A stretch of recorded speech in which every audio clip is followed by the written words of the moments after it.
the enchanting realm of football, where passionate debates are as common as yellow cards. Without these spirited discussions, well, we'd still have plenty of reasons to toss our remotes at the TV, but where's the fun in that, right? Amidst the countless football takes that range from being spot on to so outrageous they'd make a clown blush, let's not forget the ones that are more hushed than your grandma's secret cookie recipe. We've made a list of 8 football opinions that don't get much attention but totally make sense. These are the quiet thoughts, the unsung ideas in the world of football. Ronaldo versus Messi. Well, let's get one thing straight. Messi winning the World Cup didn't silence the Messi versus Ronaldo debate.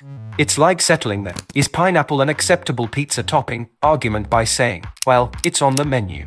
Millions of Messi fans have been chanting "GOAT" for ages, and now they've got their hands on a World Cup trophy as if to say, see, it's right here, case closed. The truth is, this debate has gone from being constructive banter to resembling a never-ending sitcom rerun. It's like watching a game of chess where both kings refuse to fall, and the spectators have lost count of moves. So, perhaps it's time to hang up our Messi versus Ronaldo boots and dive into a new debate, something like, who has the best celebration dance, or which footballer would make the best superhero? It's a wild world out there beyond the GOAT debate. But hold your horses, because Ronaldo fans are still out there, sipping their tea, and pointing at their man's impressive goal tally as if to say, goals are the real currency here. It's like trying to end the eternal debate of cats versus dogs with a goldfish. So, the Messi versus Ronaldo saga continues, like an ongoing sitcom with no season finale in sight. Olivier Giroud is one of the best strikers of all time. Olivier Giroud, the goal-scoring maestro, is like the James Bond of football. He started his French international career fashionably late at 25, but now is their top male scorer with a cool 53 goals. At the club level, Giroud has been a goal-scoring beast at Montpellier, Arsenal, Chelsea, and AC Milan. Trophies? Oh, he's collected them like Bond collects gadgets. So, while we all swoon over the superstar strikers, Giroud's the secret agent of the goal-scoring world, deserving a spot alongside the legends like Thierry Henry, Robert Lewandowski, and Alan Shearer. Lionel Messi should not have won the 2014 Golden Ball. Now, let's take a trip down memory lane to Brazil, where they dished out the Golden Ball. Some might argue they should have put James Rodriguez's name on that shiny prize instead of the Argentinian ace. Imagine James in Rio, strutting his stuff like a carnival dancer. Sure, his Colombian team waved goodbye in the quarterfinals, but James still emerged as the tournament's top scorer. And get this, he did it in a shorter time than it takes Messi to tie his bootlaces. James scored 6 goals and assisted twice, while Messi managed 4 goals and 1 assist. It's like James was sprinting while Messi was leisurely strolling. So, yes, Messi did his magic, but Argentina's World Cup dreams didn't quite have the Hollywood ending. On the flip side, James was the hero of Colombia's World Cup tale, leading them to their best ever finish. It's a bit like giving an ice cream cone to the broccoli. James' performance was the sweet treat we all secretly craved. Kevin De Bruyne is the best Premier League midfielder.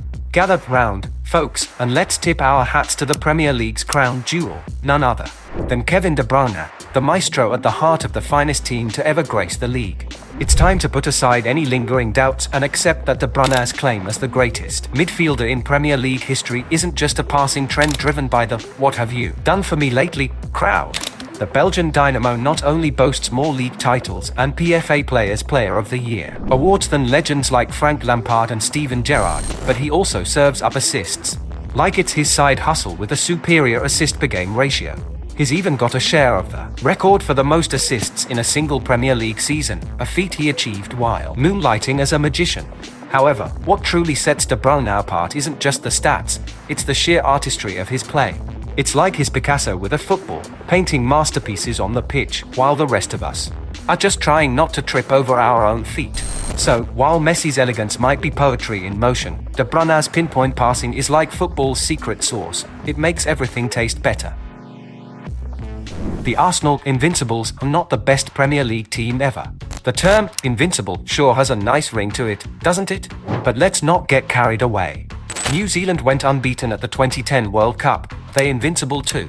I won't equate them to Arsenal's 2003-2004 giants, but let's not assume that avoiding losses automatically crowns you Premier League royalty. Arsenal's unbeaten streak was remarkable, no doubt, but other teams have also left their mark. Jose Mourinho's Chelsea even outdid their points tally the very next year, turning defense into an art form. And then there's Pep Guardiola's 2017-18 Man City, hitting 100 points with 6 more wins than the Invincibles. So, while Arsenal's team is etched in history, let's not confuse being great with being the only show in town. It's like saying your favorite pizza is the best when there's a whole world of toppings out there. The Man United treble win was kind of overrated. Now, let's give a standing ovation to this United squad, but before we roll out the red carpet, let's dissect their Champions League victory. Sir Alex Ferguson's 1999 All-Stars, as iconic as they are, might not have been statistical juggernauts.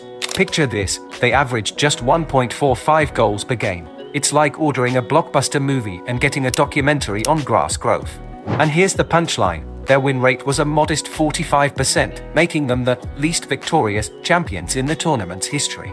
It's akin to winning a pie-eating contest but realizing you were the only contestant. Now, onto their Premier League conquest.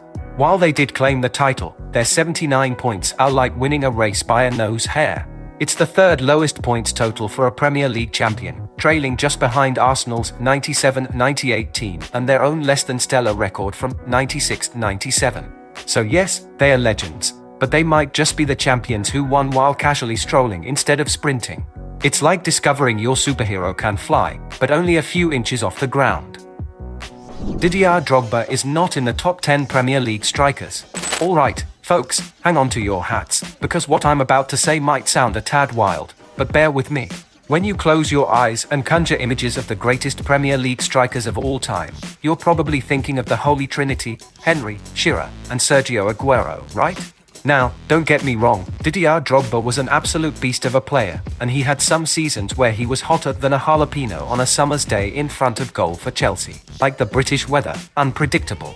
Drogba's peak goal-scoring season saw him net 20 in 2006-2007 and a jaw-dropping 29 in 2009-10.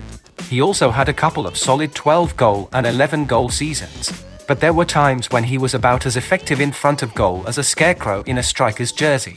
His not-so-finest hours include a meager 4-goal season in his Chelsea swan song, a performance as forgettable as the last season of your favorite TV show. Plus, he had a couple of 5-goal seasons in 2011-12 and 2008-2009, which is about as impressive as trying to juggle watermelons. Don't get me wrong, Drogba's role in Chelsea's era of dominance is like the secret sauce on a burger, impossible to ignore. He's undoubtedly a world-class player, but when it comes to celebrating the creme de la creme of influential Premier League strikers, he's like that close friend you invite to the party but not into the VIP section, just a tad shy of the spotlight. Harry Maguire is a better England player than John Terry and Rio Ferdinand. Hold on. Harry Maguire, the man who's about as divisive as pineapple on pizza ever since he made that record-breaking move to Manchester United. When he wears that red shirt, let's face it, some of his moves have left us scratching our heads. But when he slips into that England kit, it's like he's gone through a secret identity transformation. Now, don't get me wrong, Terry and Ferdinand were like the Batman and Superman of defenders in their heyday. But Maguire, well, is like England's very own Hulk, a whole different beast when he's on international duty. At 30, he waltzed his way into the Euro 2020 team of the tournament, standing shoulder to shoulder with Italian powerhouses. It's like seeing Bruce Banner fitting into Tony Stark's Iron Man suit. And let's not forget his World Cup escapades in 2018 and 2022. The man's dedication knows no bounds.